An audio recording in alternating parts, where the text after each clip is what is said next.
That was a walk. Well, yes, ladies and gentlemen, I was born in the USA, but did not grow up there. So when I lived in the USA for 4 years, it sure was fun. But I have moved back to the Outback. I must say, people in town are going, "Oh, we're glad you're back." And I'm, "Oh, thank you, thank you, thank you." But also at the same time, they're like, "Why'd you leave the USA?" And let's be honest, there's just too many Americans there. Too many. Which kind of part of the reason, honestly, kind of part of the reason why the move actually happened. So it was fun in the USA. You can do a lot of things there, and because of the bigger population, different cultural injections, and what has mixed and permeated over the years of the US of A, it is a different culture.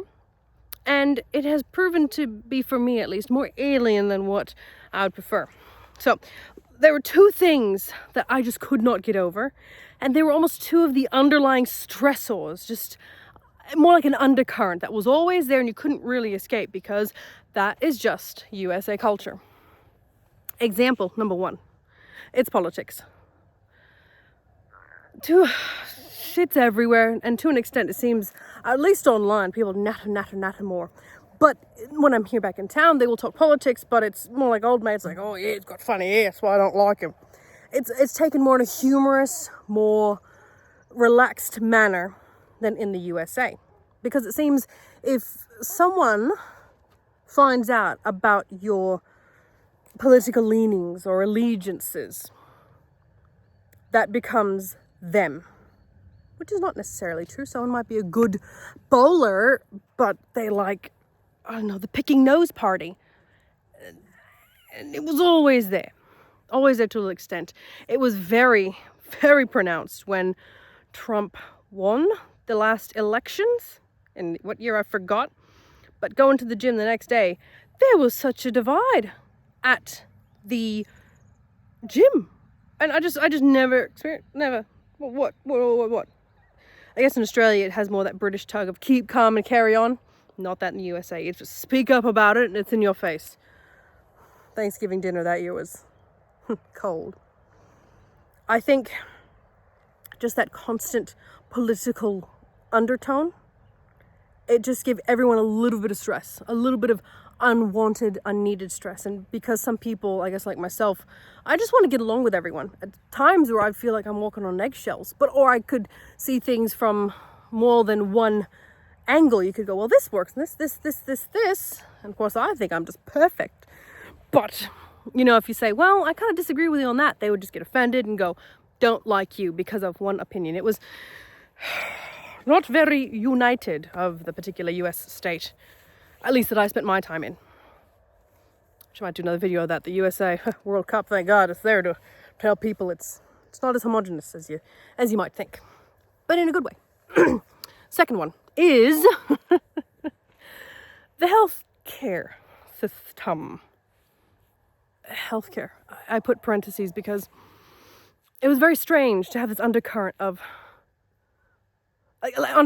fear, because if you got hurt, if you got sick, then it wasn't a good thing. Like, you wouldn't just feel bad. You might not be able to pay your bills. You might not be able to retain employment.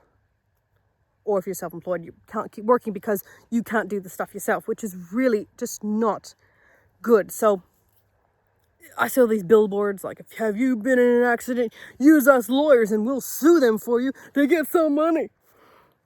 Literally, that's what it is, an accident. If you're driving, you sneeze, you accidentally roll through the intersection and bang, accident. And they happen, which is why we have insurance. But I think it's probably well understood that in the USA, you have to pay for your own healthcare. Have to. And it is also usually tied to employment, which is another thing in itself, which we'll not discuss today, because either way, you have to pay for it somehow. Either paying it out of your pocket through employment. It's not like if you get into an accident, you can just go to the hospital. You're like, am I okay? Okay, I'm going to go now. Because there is this fear of being charged. And it doesn't just stop there. Let me give you another example. There was, in the grand scheme of things, I worked at a kidney dialysis place. Short stint in the USA. A lot of fun, a lot of learning. And I was the front desk lady and I did the insurance checks. People outside of the USA are going, what? What? Because if your kidneys are failing, you have to get dialysis. Because if you don't get dialysis, you die. In a couple weeks, but you die. Because you need your kidneys. It was really, I'm laughing because it's so dumb. Because when people would come in, either for themselves, for a parent, another family member or spouse, saying, I want my partner to come here, I want my family to come here because this facility is new, it's close by, and I'd love for them to come. And I said, that's great. I need to see your insurance. Why? I was the person that had to make sure they were able to pay for this life-saving service. No kidneys, they go bye-bye.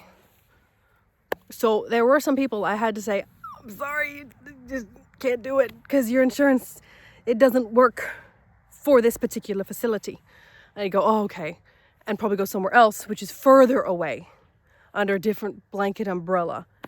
And it was really not nice. I'm just thinking, he lives 20 minutes up the road. But we won't because we won't get paid. We won't / cannot take him on because we will not, there's no guarantee of payment for that. And of course, paying out of pocket for kidney dialysis, I don't know, but it seems like a lot. A lot. So they'd go to another facility, even further away, driving after treatment. I'm sure you can Google that stuff. It's not, when people are done with treatment, they're exhausted, they're tired. It's not very nice because they're doing dialysis over a short period when your kidneys are just constantly working. So those are two undercurrent stressors that were absolutely constant in the USA. On top of other little stressors like when you eat out at a restaurant, they kind of look at you like, you gonna leave that or what? And just finish the meal. Okay, we'll go. Of course, you go to different restaurants, more ones that I guess they charge more money. They'll, we'll let you sit down and eat. But that was the thing. I didn't like it. Because if you go anywhere in Australia, you go and sit down and eat, you kind of have the table for the night. Kind of. That was strange. Driving on the right-hand side of the road was strange. But I got used to it. It's all right. And the other thing, it's a lot of Americans in America. And, part of this as well. It's just, those are my undercurrents moving back here. But one of the main reasons is I've got my parents here. If you've watched some previous videos where I've mentioned things like the green card. Yeah. Mom still can't come to the USA. She still don't have a green card. I was getting bloody tired of waiting on the other side of the planet. This year my mom's going to be 70. And I'm on the other side of the planet going, what am I doing? I've got no spouse, no dogs, no children. And I'm on the other side of the planet waiting for my parents. Stuff. So I sold everything and came back to Australia to just start all over again. Wish me luck. Bye.